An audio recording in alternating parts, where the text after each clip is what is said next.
Hi everyone, today we're going to be talking about the 5 most common pitfalls I have observed as a player and a coach that we all need to go through and overcome in order to climb and improve as best as we can.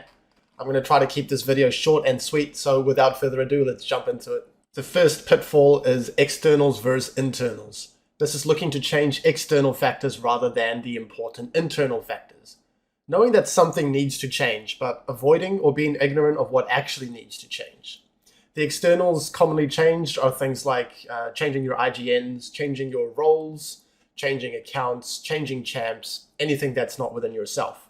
You should very rarely change champs or roles. The majority of the time that I do see this, it is being used as a scapegoat for meaningful change.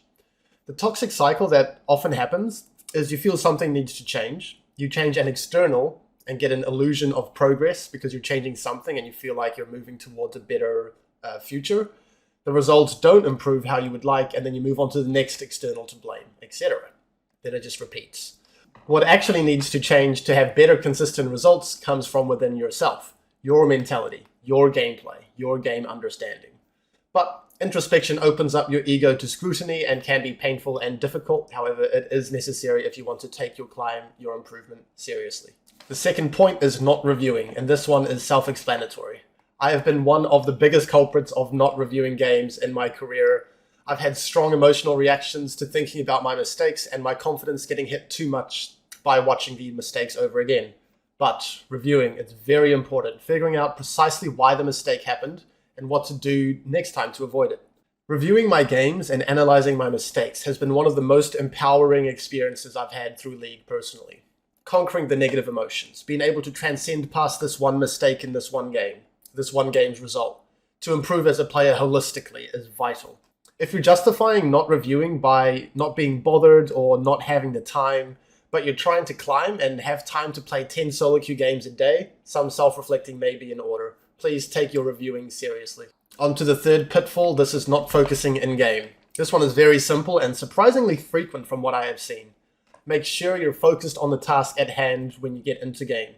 Being in a call with friends, alt-tabbing to message on social medias, multitasking in-game, even duoing, these can all take away from what you need to focus on. These can provide an escape from staying present in the game, thinking about what's next and reflecting on mistakes. I have been on professional teams where my teammates are alt-tabbing during the scrim block to Facebook to message. You would think that this is self-explanatory, but make sure you are focused on the task at hand when you play. The fourth pitfall I see is adopting toxic narratives. There are many common ways to convince ourselves that our rank is out of our control and we shouldn't try. They're convenient, they're used to defend our ego, but they also share another common factor. They're all complete BS. I've mentioned some of these before. Check out my How to Untilt video. The link is going to be in the description below for a better full description, but the ones that I see the most are: my account or my MMR is doomed, I'm in loser's queue. You're setting yourself up for failure here. Your rank and your MMR is exactly where you deserve to be right now. Only bad things can come from worrying about MMR, worrying about your LP gains and your losses and what queue you're in.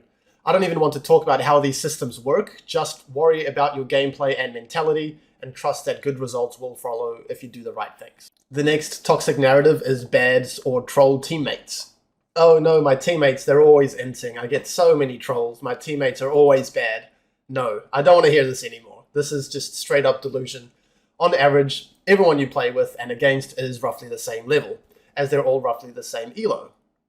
We have a proclivity to remember our teammates' mistakes more than the enemy's mistakes. We also have a tendency to accept credit where it is undue, as if we force the enemy to int, rather than them just making blatant errors. Recognizing some situations are horrible plays from the enemies, not good plays from yourself, can be very humbling here too. Next toxic narrative, this game's unwinnable. This is when something bad happens, normally when your team gets aced or you lose Baron, and your first instinct is just to FF or Alt F4. Those moments hurt, I know. Try to conquer your emotions and think about what's next. The enemy team is more than capable of throwing gigantic leads, I can assure you on this one. And even in those situations, where the game's practically over, maybe you have an AFK or two, do you really want to be the first person to give up? What kind of player and person do you want to be in these adverse situations? Are you playing to win this one game, or play the best League of Legends you can no matter the circumstances? Is this one game really that important? You're never going to play a perfect game and deserve a win from minute one until the end. Be a competitor, okay? Compete no matter what. Try to transcend the confines of this one game, that one shitty fight, and become that long-term gamer I try to encourage. The final toxic narrative I want to talk about today: League is a waste of time. I mean, it can be if that's the relationship you have with the game. If you're not working towards anything, often autopiloting, playing, and queuing when you're emotional and tilted, it doesn't have to be this way. You get out what you put in. Put in discipline, put in respect for the game, put in deliberate practice, and you will love the game and you can get a lot out of it. All right, I have saved the best for last. The fifth pitfall is not developing mental fortitude.